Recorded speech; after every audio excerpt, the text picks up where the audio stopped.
Hello and a very warm welcome back to Widowed AF. You're here with me, I'm your host Rosie Moss. Every week I speak to one of the members of our community, somebody who has stared significant loss of a partner in the face and lived to tell the tale. And joining me today, I'm delighted to welcome to the show Cath Holland. Hello Cath, how are you today? I'm very well, and thanks so much for having me on. Oh, thank you for coming on. Gosh, it wouldn't be much of a podcast if it was just me, would it? It wouldn't. Might not have 3 years of it. So obviously you are here because you're a member of the club that none of us wanted to join. And I know, as is always the case, I know that your husband was called Andy. I know that he died tragically of bowel cancer in 2019 at just 53. What I need from you is to know more. I want more information, Cath. What can you tell me? Tell me about Andy. Tell me about how you guys met. Let's go right back to the start. Well, Andy was a musician and a music book, and I was a music writer and a music book. Like almost famous. Yeah, kind of, I suppose. I love that. And so moved in the same circles in Liverpool. We were both living at the time, and he had the audacity to ring me up on a landline to ask me out. Oh, old school. What's that? That wouldn't happen now, would it? Never. You might get a text or a DM. Yeah, so that was June 1995. And I bet Liverpool was a cool place to live back then, hey? Well, Good music scene. it's a very different place, to be honest with you. It's a very different place now. But Liverpool is a music city. There's always lots of gigs going on. It's probably a big gig now, to be honest with you. And the venues are a bit better. And we've got It's had a bit of a glow up, hasn't it? Yeah, and we've got more record shops now than we had then. For anybody that's listening and not watching, I will, for context, tell you that Cath is sitting with a backdrop of, I'm thinking, is that a wallpaper she's got behind her? It's not, it's a record collection. It is. And there's barely a space behind you. Do you know how many you own? I wouldn't like to say. No. I did count. I counted the Go on. Go on, tell me. Go on. It's such a huge number. It's a substantial amount. And it's a collection that Andy and I built up together for really 25 special. years. And I've added to it. I mean, when we met, we both were healthy collectors, and then we came together and then carried on this year. And do you still listen on a proper Of record course, player? yeah. Fantastic. Of course I do. I got my son, he's really into music actually, my eldest, and I got him a record player for, I think it was Christmas last year, because I was like, you'll never have heard music played on a record. It just doesn't, they probably barely heard a CD, my kids, to be honest with you. Yeah. It's tragic, isn't it? What a beautiful gift to give your son, though. Yeah, I think so. And I think to foster that love of music, because when we've gone off topic, but hey ho, here we are.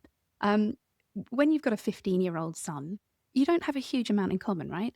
And both of us really like music, so we go to gigs together and we talk about music. And I think it's a real kind of uniting thing, a love of music, isn't it? Absolutely, and it's what brought us together. And he was a Beatles buff, so a huge music fan. So we started going out June 1995, and then we got married.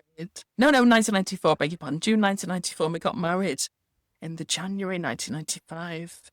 No flies on you. Well, yeah, absolutely. So we got married, and then we bought a house the following October. And Wow. so It's interesting the amount of people I speak to whose romances kind of start this way, where they meet and they fall very hard, very quick, and everything happens so quickly. And in a normal outsider, you might think, oh gosh, that was quick. But when you know, right? no, you really do. And I think because we both had sort of quite eventful childhoods, if you like, quite challenging childhoods. And I think by the time you're in your 20s and you've had that sort of life, you feel older than you are anyway. Yeah. And you want that stability, that safety. Yeah. Tell me what your kind of early life together was like. You bought your house, you're married. What's going on? Bought the house, had hardly any furniture. We had hardly any furniture. So we had to buy, as we went on. Secondhand stuff. Because we didn't have any money. Yeah, I remember it well, my first flat. Yeah, we'd literally had no furniture, so gradually built the furniture, put the house up together and made it look nice. I was a writer at the time, worked in radio as well, and he was a musician, and he also taught IT to, and later on he was teaching sort of, silver surfers how to use the internet. Yeah. And people with, disabilities, he worked with them as well. So, A real kindness to him. Yeah. He was a very sensitive man, and very shy, to be honest with you. Very sensitive man, very moral as well. Yeah, he was just a very nice man, and yeah, we matched each other very well because we have so much in common. He was really into poetry, like I was. That's another thing. We both have massive book collections as well, and we moved in together. So You know what? yeah, I'm in the process of moving at the moment, and I just keep looking at all the books and thinking I can't throw them away because so many of them. I mean, partly I keep them because I like the way they decorate a house. I know that sounds weird, but they add that colour to the walls they and things do. like that. But also because Ben was a big reader, and a lot of those books I will never read. They're history books about war and things, but they're his. I can't get rid of those. No, you can't. I'm just going to keep paying to move them, aren't I, from house to house forever. I've still got some of Andy's books from when he was a little boy. Yes, I've got the French dictionary and it's got his writing in it. Yeah. It's so sweet. Yeah, so they're quite nice to come across every now and then, But, yeah. Books, I think they warm a home as well. They make it warm. They do. They really do. Yeah. And how lovely that you've both got these kind of lovely creative minds coming together. That must be really amazing. Yeah. So, yeah, we're very happily married for 24 and a half years. So a lifetime together. Yeah. So tell me, when did Andy start to when did he start to feel unwell? What were the signs that perhaps something wasn't right for him? Well, it was a few months before his diagnosis. He started having sort of stomach problems. And first of all, they thought it was IBS, irritable bowel, which is a common complaint. They always do. Tummy complaints. And it just carried on. And then he went to the doctor and the doctor said, "Oh, give him a blood test." I can't remember what the blood test was for, but they couldn't find anything in the blood test. And then the doctor said, "Oh, you need to go for an endoscopy." Yeah. So he sent him off with that, and they gave him some stuff to take the night before to empty his bowel. That was in the November, and it didn't work. Yeah. Oh my God! So he was like drinking. He went to the hospital and he said, "Oh, it didn't work." And the nurse says, "Are you sure you've taken the stuff?" And he's going, "Oh, yeah. But so they couldn't do it because obviously there was stuff in there. So they gave him another go. They gave him something else. And on the 23rd of December, obviously the day before Christmas Eve, he went for, he said that the toilet was a bit like Platoon. Remember the film Platoon the night before? Because he said the toilet's like Platoon, don't go in there. I hope you had 2 toilets in your house. Imagery. So we went to the hospital for his endoscopy, and they kept us waiting for ages and ages. After it had been done and everything, and he was like, "We're just waiting for ages and ages." And one of the other patients said, "Oh, if you kept waiting, it means they want to talk to you." And we were like, "Oh, it's not what we want to be hearing." No. So eventually, at the end of the session, when everyone had the bowels examined, we went to see. I can't even remember now. I think Mother Nature protects your brain, doesn't she? You can't remember. Yeah. I mean, some people do in kind of crystalline detail. I'm like you. I can remember bits. I can't tell you the times. I just think you go into self-preservation. Absolutely. So, and they said, "Oh, there's something with like 84%. We think 84% chance you've got cancer." I thought, that's very specific. Yeah. So that was on the 23rd of December. So it was the day before Christmas Eve. And one of the nurses that was there kindly gave us her number so we could call her over Christmas, which was super, super kind. But nevertheless, it was a very terrifying Christmas. And we went to see the GP the first day after it was open to Christmas. And he's going, "Oh, yeah, 84%. It's a very specific percentage." And he said, "Well, chances are they've caught it really early, and, because it's quite reassuring. Yeah. And then we had the appointment with back at the hospital, and they gave him a scan. They scanned, and they said, "Oh, yeah, there's a tumour in his bowel, and there's a shade on his liver, but don't worry about it because it's so small." And he said, if it is anything, we can just zap it, Okay, so these are quite almost kind of cavalier, zap it and don't worry about Yeah. it. This is not something that feels terrifying yet. No, and they were saying, they said, oh, you're still quite young. Do you want to freeze your sperm? Because any treatment that you could have would leave you infertile. And he's going, no, don't, we're not having children. And it's too old anyway, me, but it's a bit optimistic, in case he got himself a young bit, Absolutely. And so we were going, oh no, and they were talking about all the implications it can have, for a married couple if certain treatments. So we started. I think it was radiotherapy. Once again, there's certain things I just cannot remember, but it was radiotherapy, I think. And then they said, okay, so you wait after that's finished for the swelling to go down, for the inflammation, then we can scan it, give you another scan. And they gave him a scan and they said, oh, the tumour's strong. There's multiple tumours have sprung up in the liver, like the multiple. And so they just bloomed in the liver and basically made him stage 4. And what they said after that, we'll try chemotherapy to shrink the main tumour some more and also to shrink the ones in the liver. And then we'll look to operate. So they did that, and he had a chemotherapy that you have in a bottle. It's in a bottle that you carried around for a few days every time you had it. And then we went, after that, we went for the scan.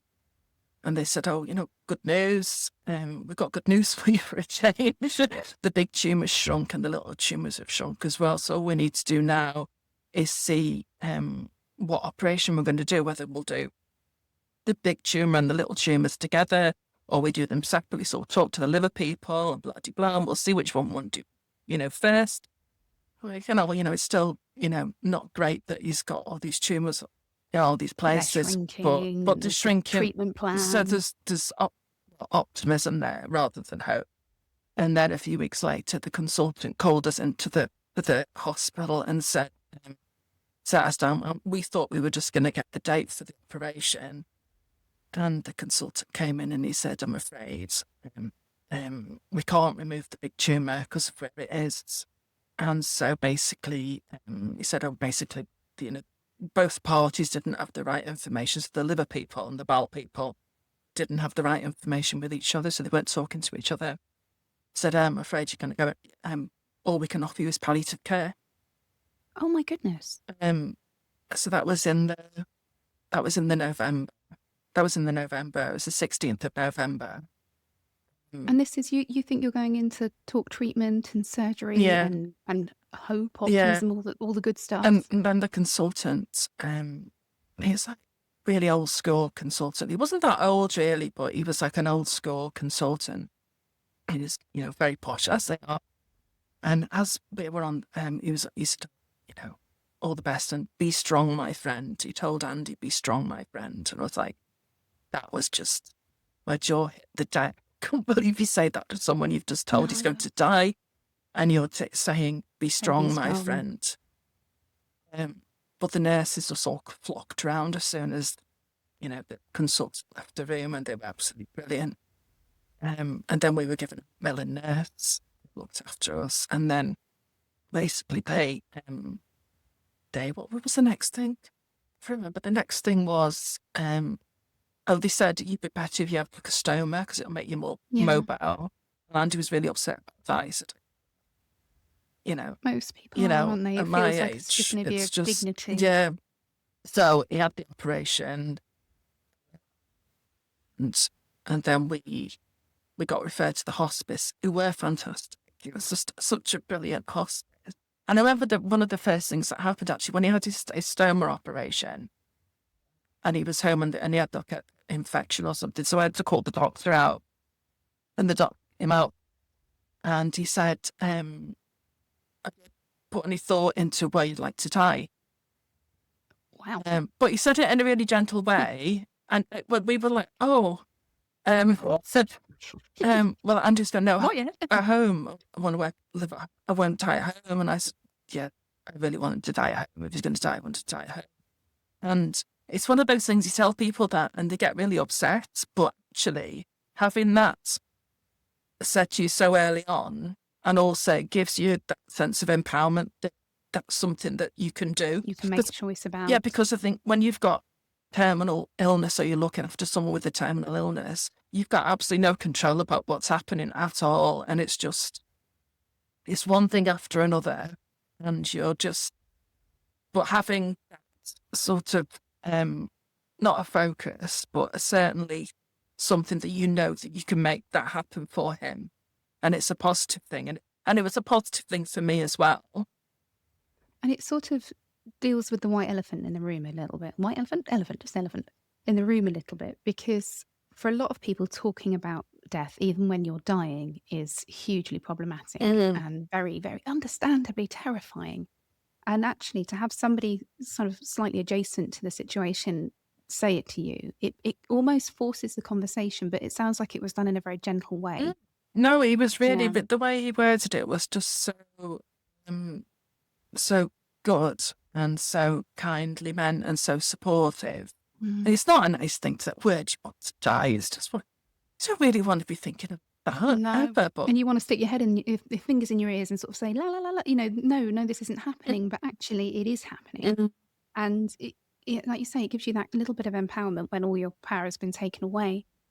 Tell me a little bit about how Andy was during this process. How was he sort of mentally, emotionally? How was he facing up to it? Well, first of all, they said, this is our diagnosis, but we can get a second, Yeah. I think they went to Christie's or something, and they asked them if they would operate, and they said absolutely no.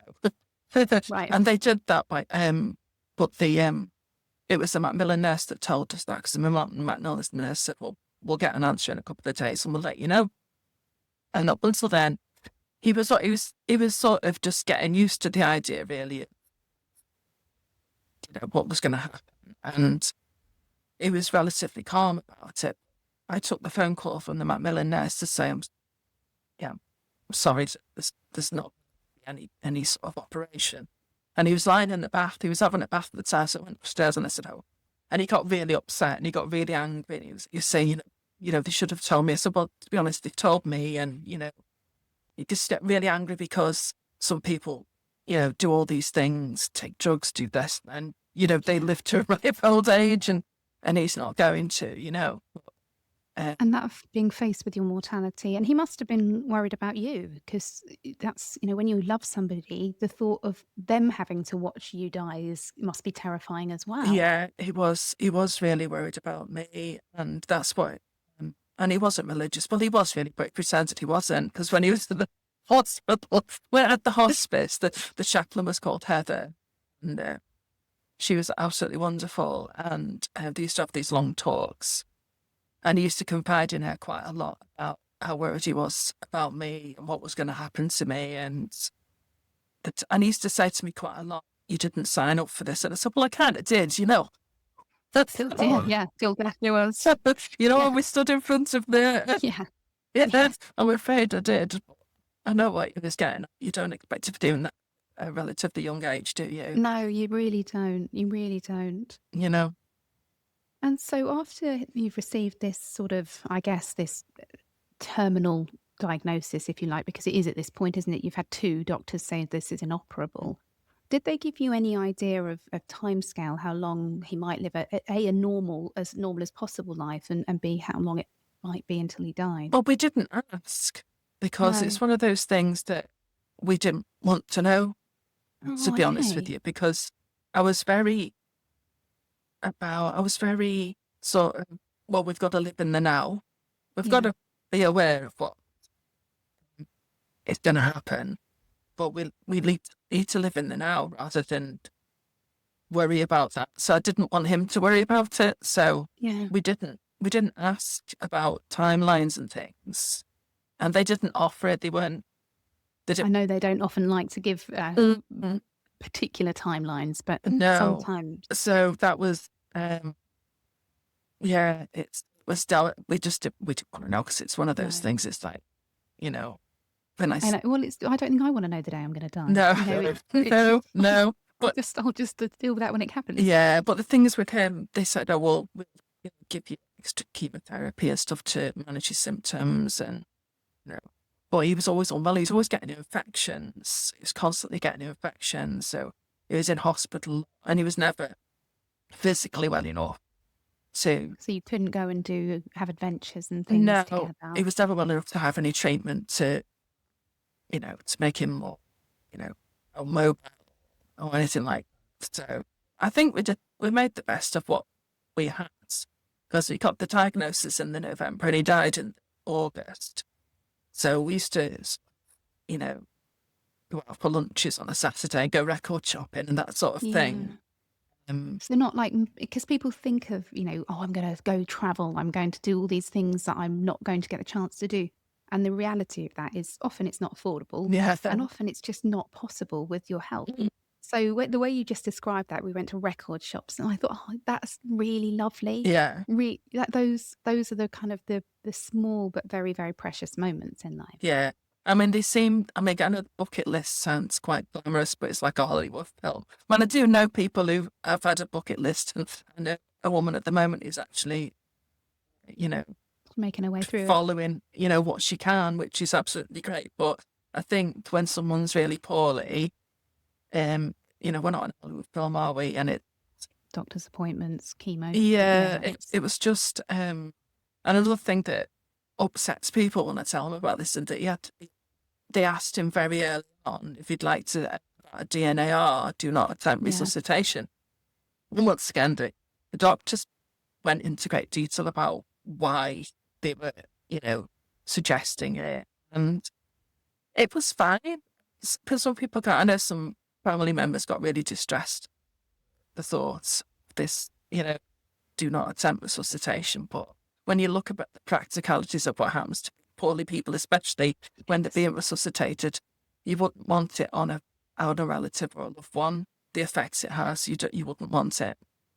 And how, just to kind of go back to that a little bit, how did you deal with telling other people? Do you have a close network of friends and family members? Well, we didn't want the world and his wife to know about it. Yeah. So we just told people, family and close friends. Just didn't want everyone to know about it. Yeah. Were you quite private people anyway? Quite private, yeah. And it's one of those things that, only the people who needed to know knew. Yeah. I think people knew he was poorly, because he was very thin and very pale. Suddenly disappeared from the social scene.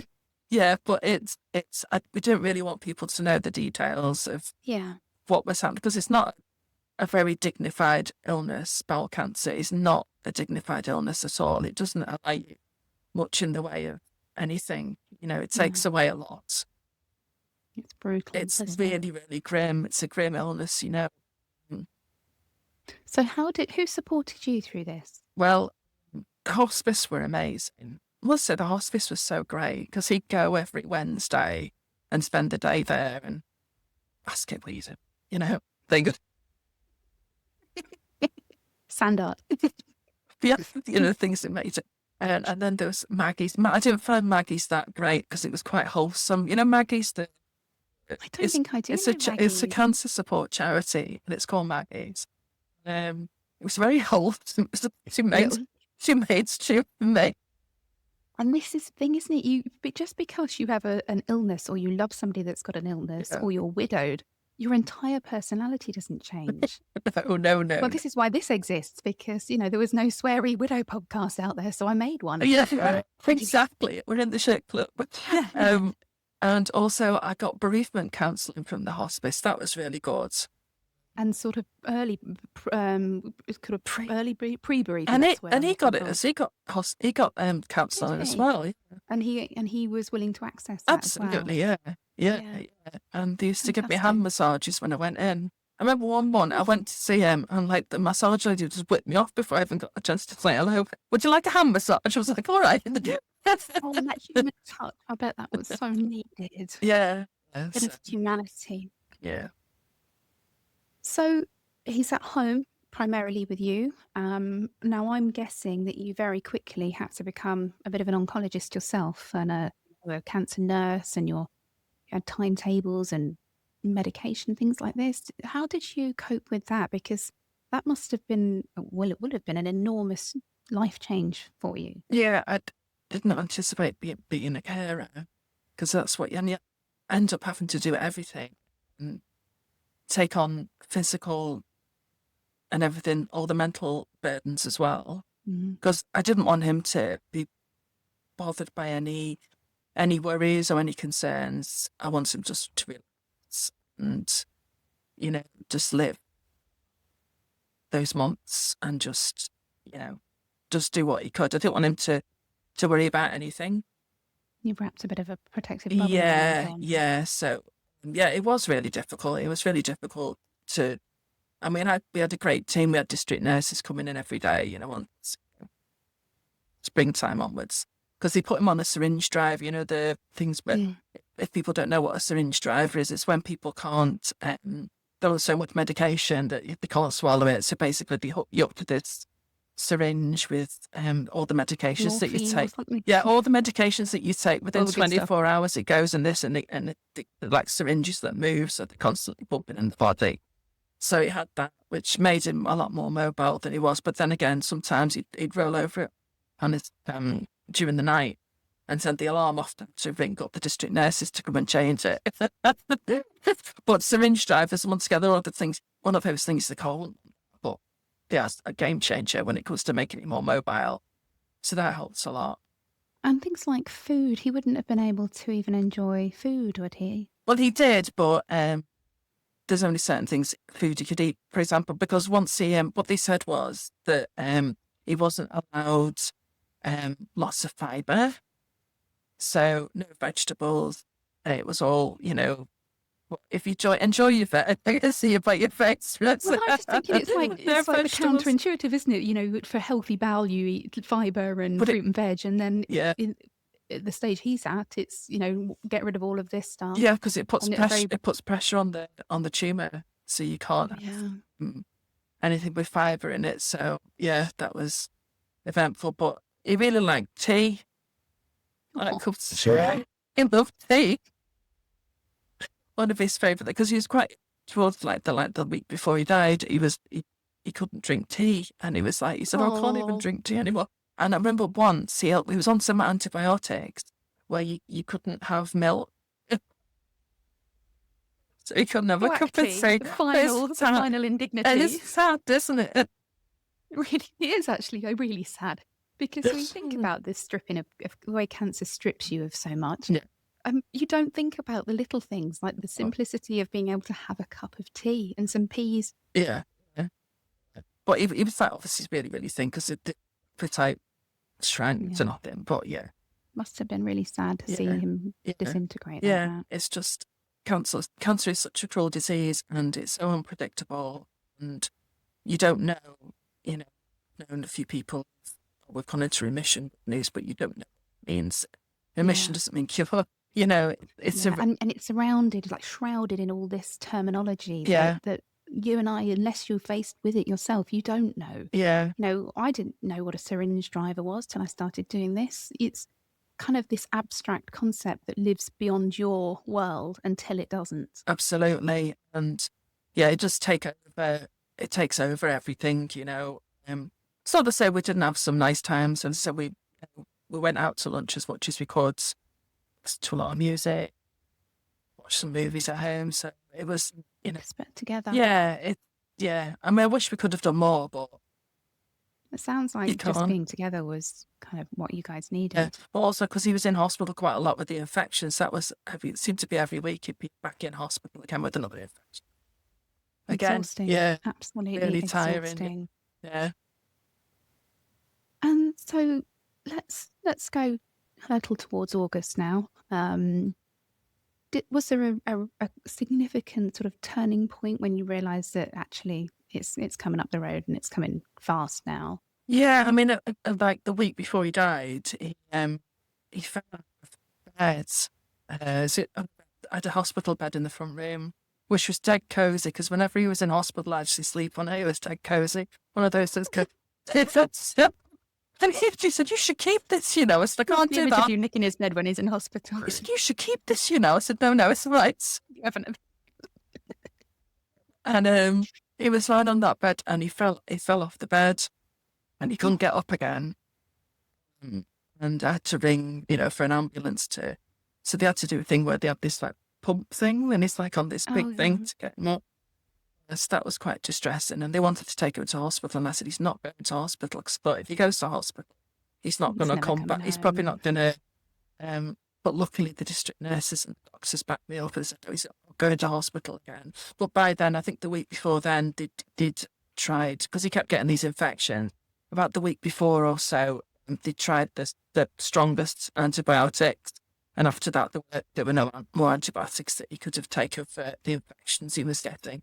So I sort of sensed 2 or 3 weeks before he died, was going to be soon.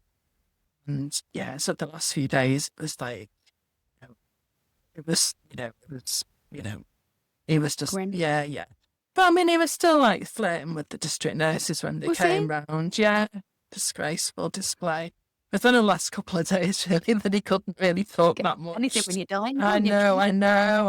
I remember once he was quite poorly, and I'd gone into the kitchen, break a cup of tea, something. I came out, and there was like 5 nurses stood round his bed. And I was going, what? He's actually got up and opened the door like the minute that they were laughing and joking. I said, why is there? But it's harem in there. Stop. Yeah, so no, he was, but the nurses all really liked him, so they liked. And that makes a difference when you feel like they care about you, because so often in health service, they are, and it's not they don't care, it's they're so overstretched, I'm not pointing blame here. Did you, and this is a record question, did he have like records or a playlist that he wanted to have played towards the end? Well, no, because what it was, he just loved the Beatles. And at the end, it was when he was really, really poorly the last couple of weeks, it was all Beatles and Creedence Clearwater Revival, because they're just easy to listen to. They're easy to listen to, and like high on melody and warm music. So that's what we had on the last week or so, was like Beatles and CCR, which is that killer combo in my opinion. And can you still listen to that? Yeah, absolutely. Absolutely. It's just, it's warm, loving music, so it's, Beatles all the way. Because when he fell off the beds, just put the Beatles on. I said, oh, did the Beatles sound good down there? He said, oh, the Beatles always sound good. So he never lost his sense of humour? No. And what about because I've never lost somebody to, I call it a slow death. I don't know whether that's a terribly diplomatic way of calling it, but in my head. Did you have conversations together about, what he wanted to do with his body, what his hopes were for you? Did you have these sort of real deep and meaningful, as I would call them? No, we didn't have those sort of conversations, to be honest with you, because as I said, I didn't really want to, because he used to get upset about that he would see me do things afterwards, so we didn't really talk about afterwards, because, and as I said, I think it was just healthier for us both to like live in the present, and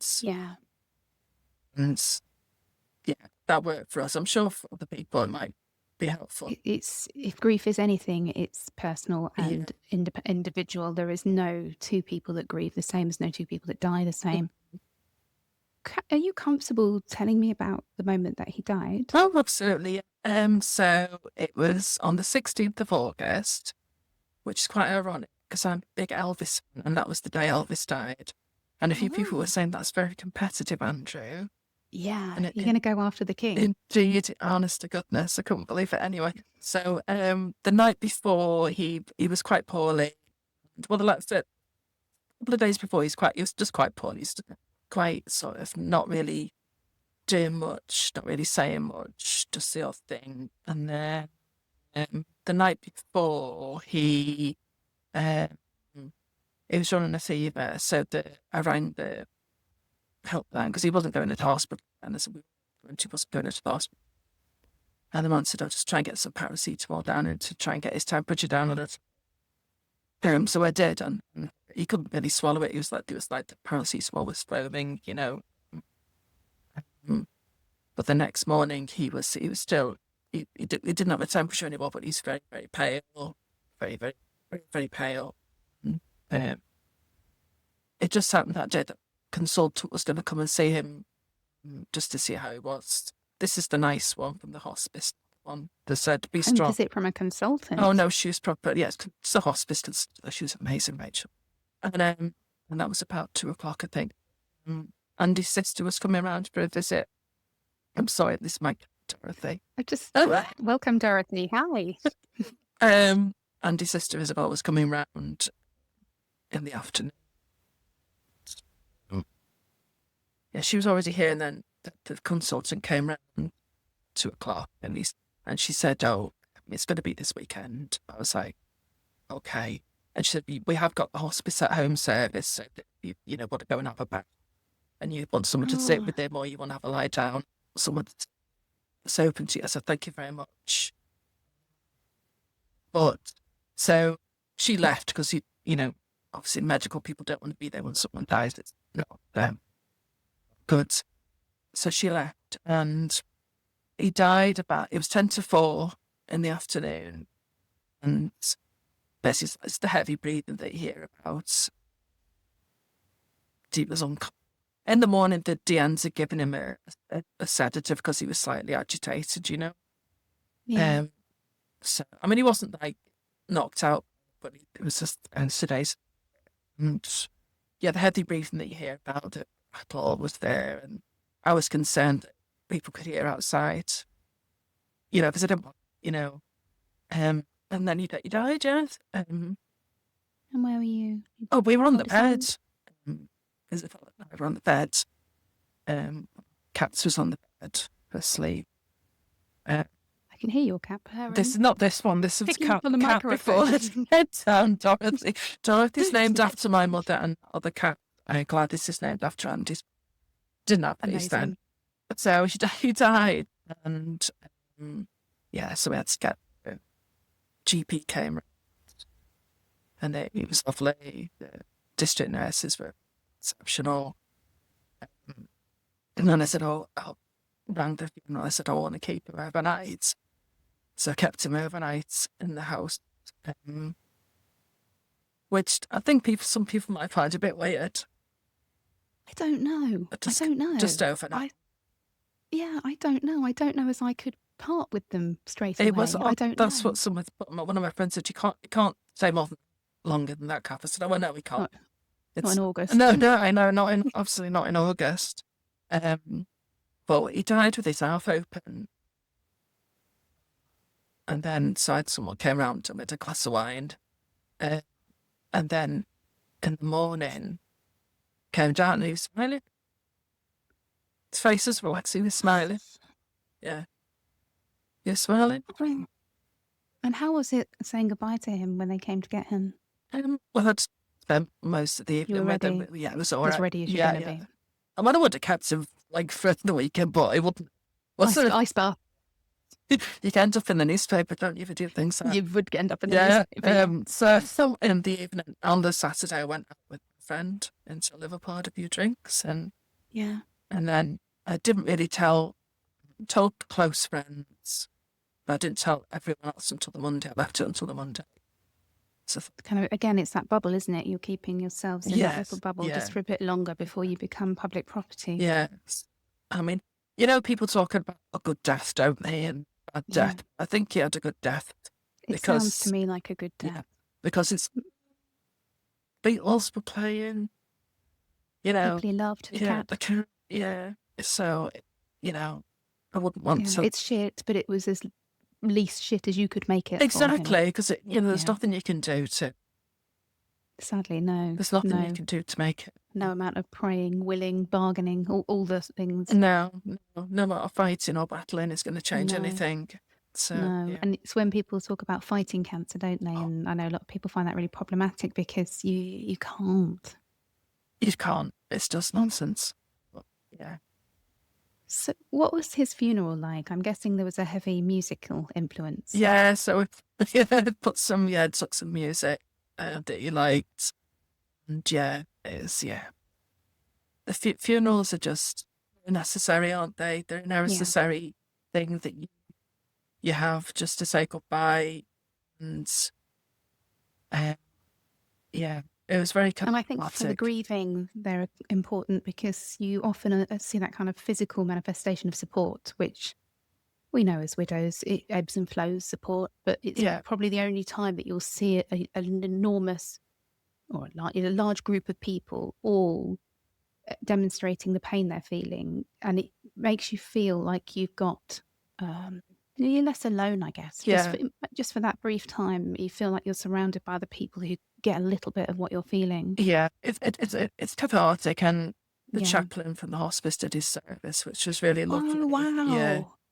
That's amazing. yeah. She did the service, which I was so pleased that she agreed to do it, and she just did a really nice job.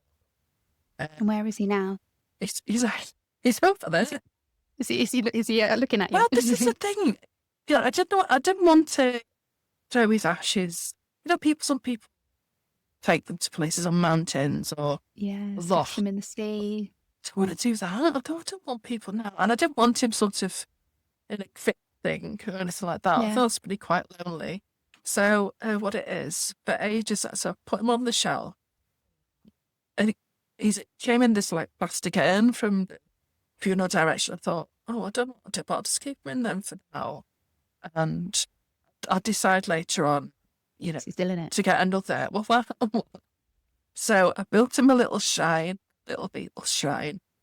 And I'm going to need a picture of this. it's on the shelf. Loads of Beatles books and other Beatles stuff. And when he died in 2019, and I still wasn't sure what to do with his ashes, and I thought, well, he's lived in that cast, and when he is now, I can't chuck that away and get him a posh one. And someone said, I'll get him a bigger one too. I think it's going to be huge. So he's still there with his Beatles shrine.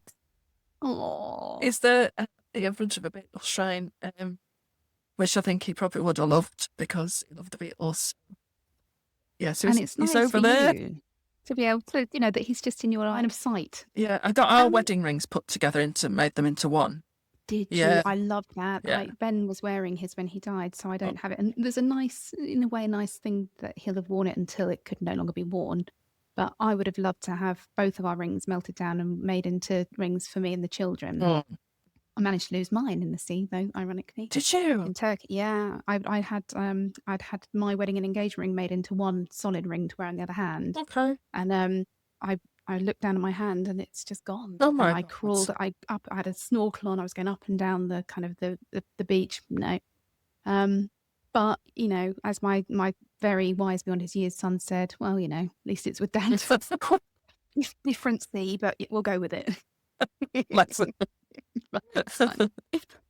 And you went then, because you've had all this kind of horror, and then the death, and then we went into lockdown. So how was that for you? I mean, I know it was shit for everybody, but to everybody's kind of, bubbling down with their partners, and that must have been a real stark reminder that you were on your own. Yeah, so he died in August 2019 and lockdown started about February, March, wasn't it? 2020. Yeah, that was kind of scary. It was one of those that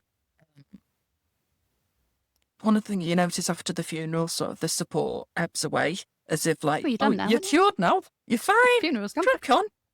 So that was I didn't expect that. I think if I had my time again, I would have make a list of jobs to give you. People say there's anything to do, I would literally give the jobs. I agree, because people say, and they mean very well when they say, what can I do for you? What do you need? Let me know if you need anything. And actually, that's too much pressure on us. I said to somebody, what a great idea if somebody close to you set up a WhatsApp group with all your friends in, and then you could just tell that one person things you need doing. They could put it on the group and say, can anybody, I don't know, put some air in Rosie's tyres today? And just for a period of time to have that support around you would be incredible. But you don't know how to ask for that when you're grieving. Yeah. But if anyone watching this and got a terminally ill relative, get lists ready. Get a list, yeah. And I definitely would. Now, you've done something quite special with your grief, and you've written. I know you're a writer by trade. Is that right? Mm-hmm. Yeah. And a lot of what you've written, which I have read, and I'm just going to read it out from the paper because I don't want to get it wrong. It's dying is an expensive business. Now that's a really topical headline for an essay because of all the talk around bereavement support payment that's going on at the moment.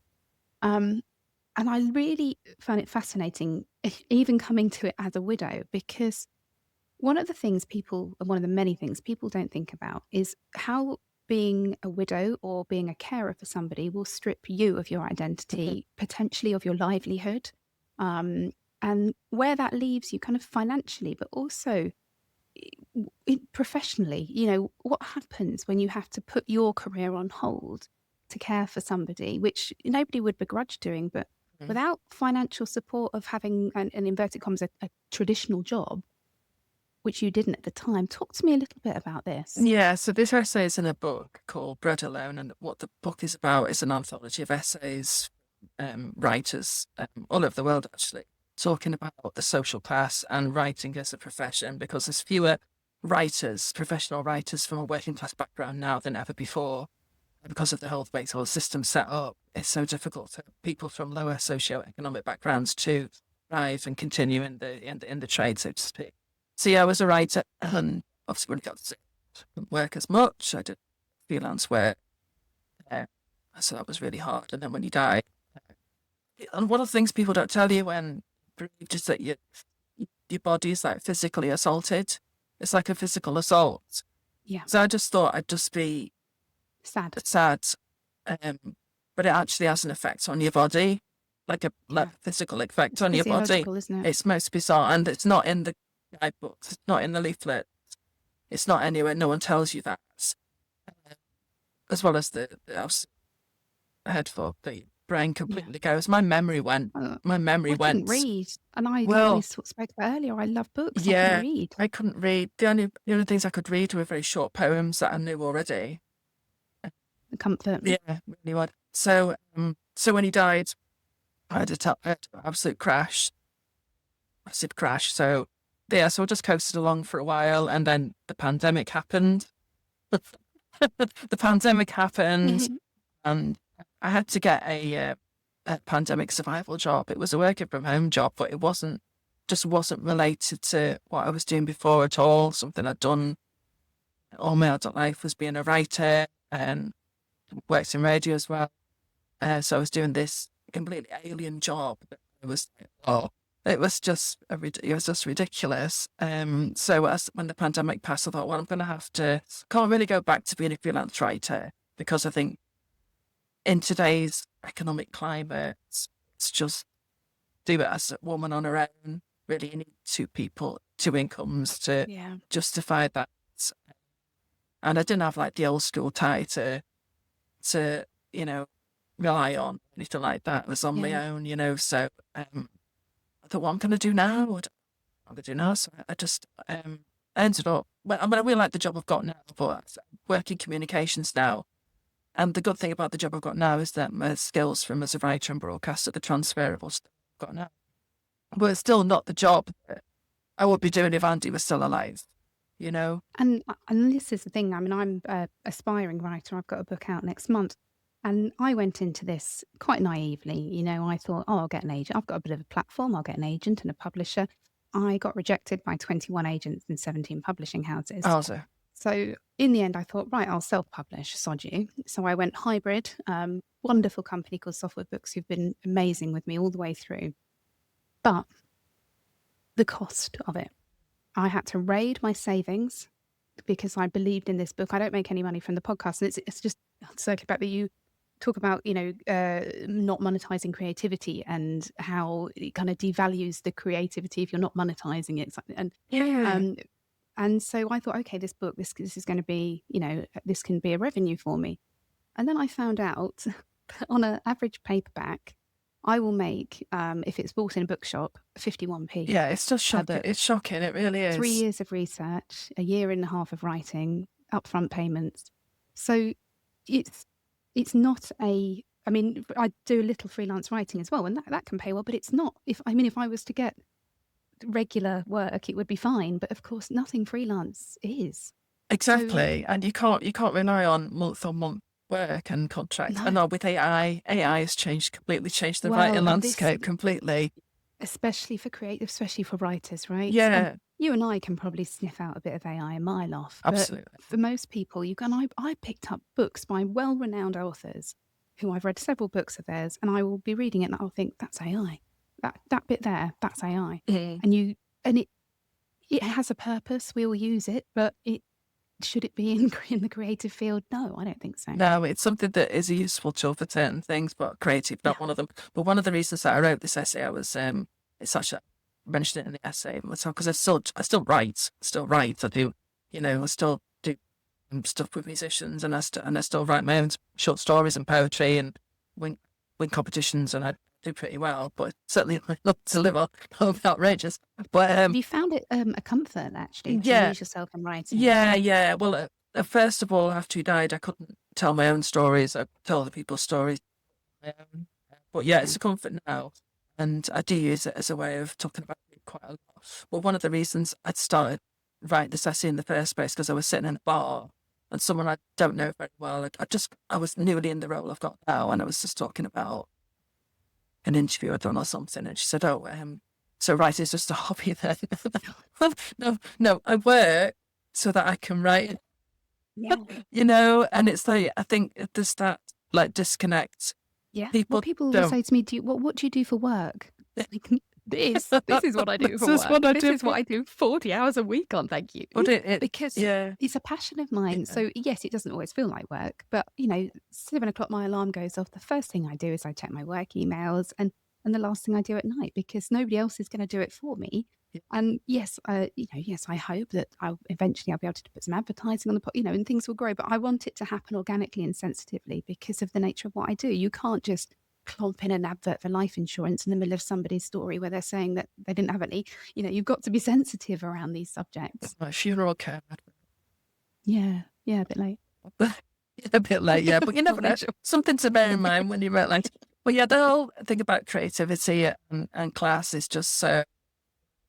It's just, as I say, fewer working class people from working class are professional writers now, and it's getting worse and worse. We need to think about why that is. We need to think about why aren't we paying writers what they should be getting paid? Why are we going to celebrities rather than why are we reading stuff written by celebrities instead of? Well, if I was a celebrity, my book would have been published months ago, wouldn't it? Because if I had over 100,000 Instagram followers, I'd be laughing. But that's not who I am. Yeah, you need to marry a celebrity. That's quite handy as well. That's another way. Third time lucky, mate. You never know.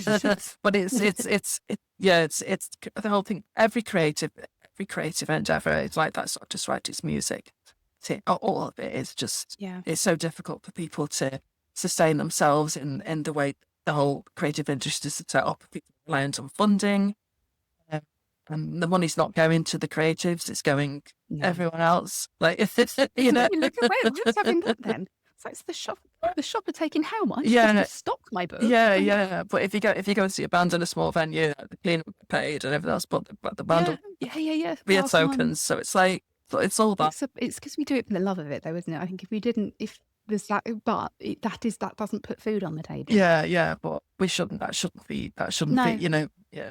My parents are both journalists by trade, and I was fortunate enough to do work experience with my dad because you got to call in those favours.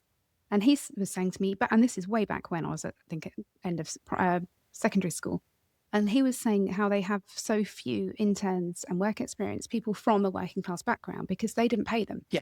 So these people have got to be supported by somebody, and most of the time that's their mum and dad. And if your parents don't have the money to support you, you can't do the internship to get the paid job, and the whole circle continues. Yeah, especially in London where it's the centre of everything, especially publishing. It's definitely an issue there. But yeah, it's just, and I don't know what the answer is. I think if people were just more willing to pay for things, to be honest with you.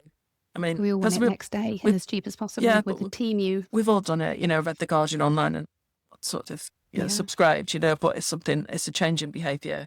We've all listened to Spotify. Well, I don't listen to Spotify anymore.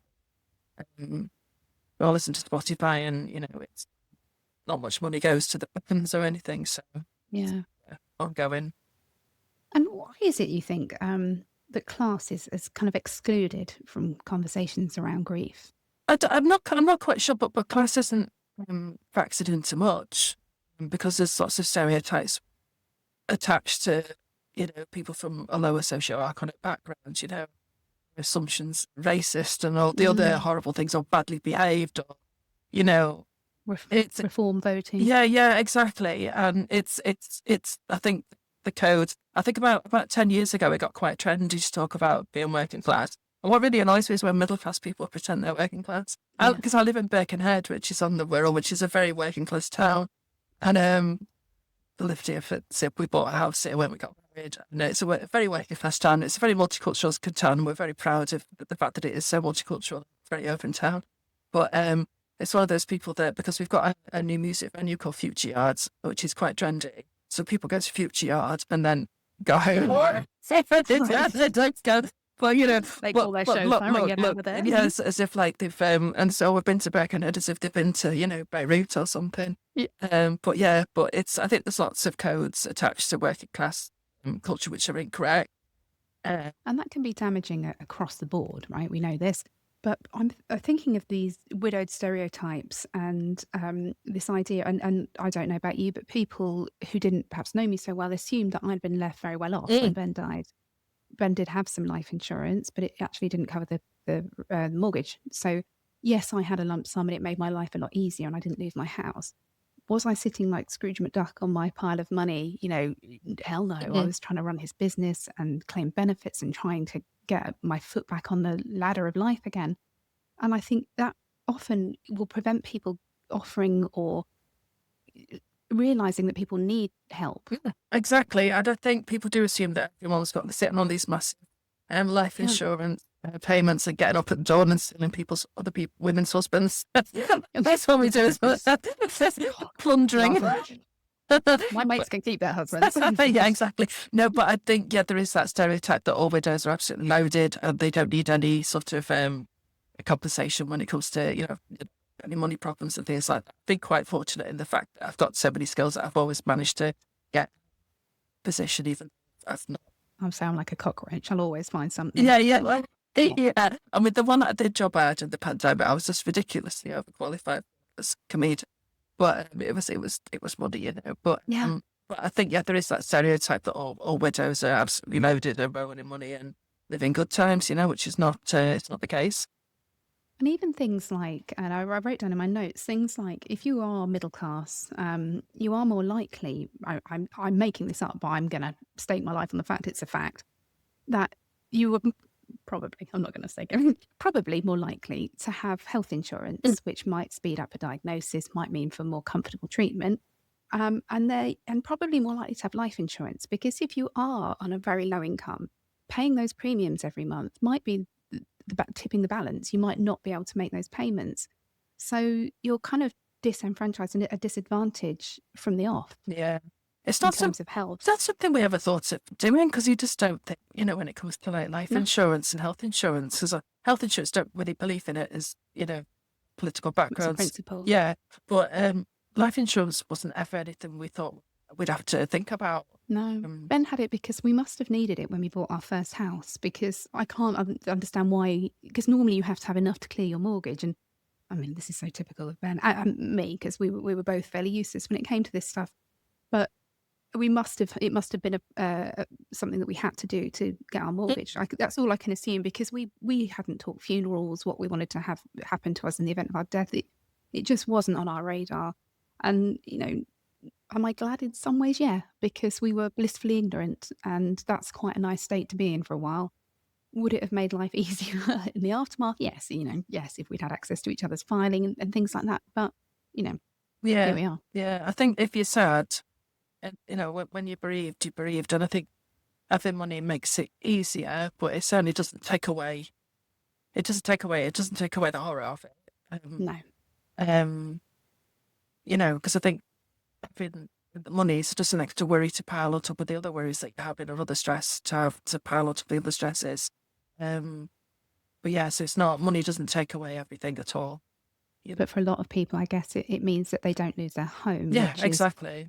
And I do know widows who've come from low socioeconomic backgrounds who have been forced out of their homes and then had to go into temporary accommodation with children, with children. It's horrendous. And I can't imagine, I'm very fortunate my parents are very supportive and would have helped me. They probably would have sold their house if they'd had to. Thankfully, it didn't come to that.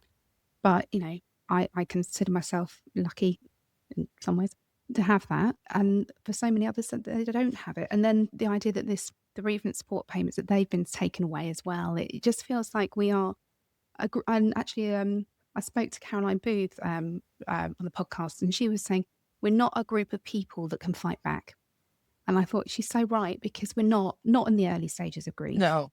I remember £100 a month I got for 18 months. So woo! That makes a big difference, right? It actually did make a big difference to me, but it's such a tiny amount. Yeah. It's such a tiny amount. And I remember, because I got, you get the lump sum for the... Yeah. I can't remember what I got. It's about 3,000 something like that. Yeah, 3,600 maybe. So I was made up to get it because I thought it's going to really help, And I mentioned it to someone. It was like a few months after he died, and she's like she was almost of, well, how much money is it? As if like I was profiting from my husband. I said, no, please believe me, the funeral. It costs a lot of money, and acclimatizing back to a normal, whatever normal life is. But as if like I was getting some sort of windfall or something. It's like, and it's not in this day and age anyway. That amount of money, and it hasn't been changed in line with inflation and all sorts. No. I had a very similar experience. I was eligible for this, but I had to kind of put my claim in early on and then wait for the death certificate, which took 18 months. Of course, yeah. So when I got it, I remember speaking to somebody, and it was probably at the school gate, and I said, I think I'm going to take the kids away for Christmas. The bereavement support payment is coming in, so I think I'm going to take the kids away and we're going to have Christmas abroad. And they sort of looked at me and went, oh, but the taxpayers are thrilled about that. Oh, did you punch him? No, but I really wish I had. I really wish I had. And I thought, and I was so shocked by it that I just kind of went silent. But the audacity of it. Yeah. But people say stupid things. Yeah. Constantly. Really stupid things. Even like if you knew somebody that worked in banking and they got a bonus, you wouldn't go, oh, well, how does everybody feel? Yeah. Yeah. It's obscene. That is, you can put that on the list of stupid things that people say to you. Yeah. We could make a book of these, I think. Like little old-fashioned toilet books. One of them. For widows only. Yeah. That'd be a bestseller. Well, let's see how this one goes. I could do another 50p a book. Yeah, I think so. So tell me, Kath, what does life look like for you now? How have you kind of reshaped your life to around this sort of missing Andy-shaped hole? I tend to prioritise myself a lot more now than I did before. So that's just so important. I prioritise my health a lot as well. Has it given you a bit of health anxiety? No, but not really. But it's just made me focus more on my health and what I eat and exercise I take, and so it's something that's And I'm a bit. I do tend to know my friends when they don't look after themselves very well. You might die. But it's one of those things we need to take care of our bodies. Not that Andy didn't. He just got, as the chaplain said to him, said to him, you haven't done anything wrong. It's just, your body's let you down. It's not you. But at the same time, I think, it's, I consider it responsibility to make sure, keep myself as healthy as possible. Same. One of the things that is bugging me at the moment is, I don't know whether you know the theory that someone dies twice. The first time they die physically, and then the second time is when the last time someone mentions their name. And that's something I've been thinking quite a lot, because it'd be quite exhausting so I know there's certain people who will bring him up in conversation casually, but then it's quite difficult to constantly be the one to mention his name all the time just to keep it going. Yeah, and that big onus of responsibility to be the keeper of the memories and to keep it going. Yeah. Yeah, I'd not heard that. Yeah, it's when you start thinking about it, it is quite sad, isn't it? Yeah, sad and very sobering that someone so huge in your life doesn't. Because I think most of the people that I know now I didn't know before. We didn't know. Yeah, So same, yeah. same. So Yeah, because everything yeah, changes, right? everything changes. I don't think people realize how much changes. It's not a case of just someone not there anymore and you crack on as normal. No. It's your life is very different. On, I mean, even like things like the food that you eat, and you know, it's just everything changes about you. It's you're just Yeah. not. You're literally not the same person as you were before. How do you view yourself now? Do you see yourself, do you think it's changed you for the better or for the worse, or just I don't know. neutral? I don't know. I mean, that's a really interesting question, actually. I'm not quite sure. Maybe a little bit of both. That's Yeah. sitting on the fence, isn't it? No, but it's understandable, because I think better in terms of I hate the word, but I am stronger. I've realised I am made Yes. of quite stern stuff. Yeah, but it's exhausting. Being strong is Yeah, exhausting. and I am exhausted, and I'm exhausted on a cellular level that I, bit of perimenopause and 3 kids will help. But yeah, I never seem to be able to recover from exhaustion, no matter how much sleep, exercise, nutrition, nothing. I think being responsible for everything yourself is mentally really tiring as well. But yeah, I'm not in too much of a bad place at the moment. But it's one of those things where.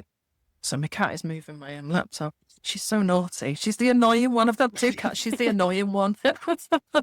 Gladys is the good girl.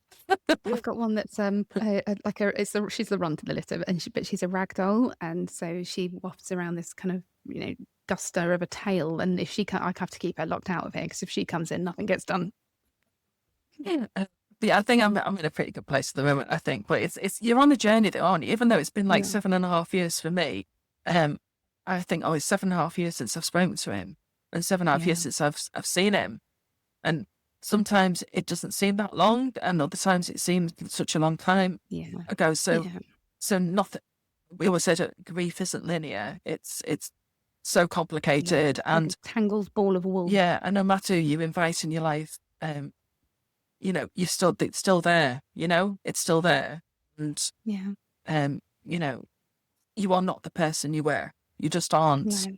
And that, even if I know you lost your gorgeous Ben suddenly, but I think grief, sudden death or anticipatory grief, it still has that horrible damaging effect. There's no superior level to it, because people say, oh, well, people, she's got so many children, blood out, poor her. Well, every widow and widower suffers, and it's not, there's no easy. And I think not having children sometimes, to the outsider, almost diminishes your grief, whereas actually what you've lost is everything. And your future's been stolen from you, in effect. It has been stolen from you. And you have to create your own future, and you create your own joys, and you have to motivate yourself to do it. I had 3 kids that would have starved if I didn't get up. So I had to get up every day. I had to go through it was going through the motions a lot of the time, but I had to do it. Yeah. Whereas I think people that manage to drag themselves up and find, joy and happiness and life again afterwards, and they do that by themselves, I think that's incredibly courageous. It's just, I think it's hard for all of us, though, to be honest with you, Rosie. Oh yeah. It's just, there is that debate. There is no winner in that debate, because I was very envious of people who got the chance to say goodbye, but I never watched Ben suffer, and that would have been, well, as you know, just heartbreaking. So we got the hand we were dealt, and I guess it's what you do with it next. Exactly. Yeah.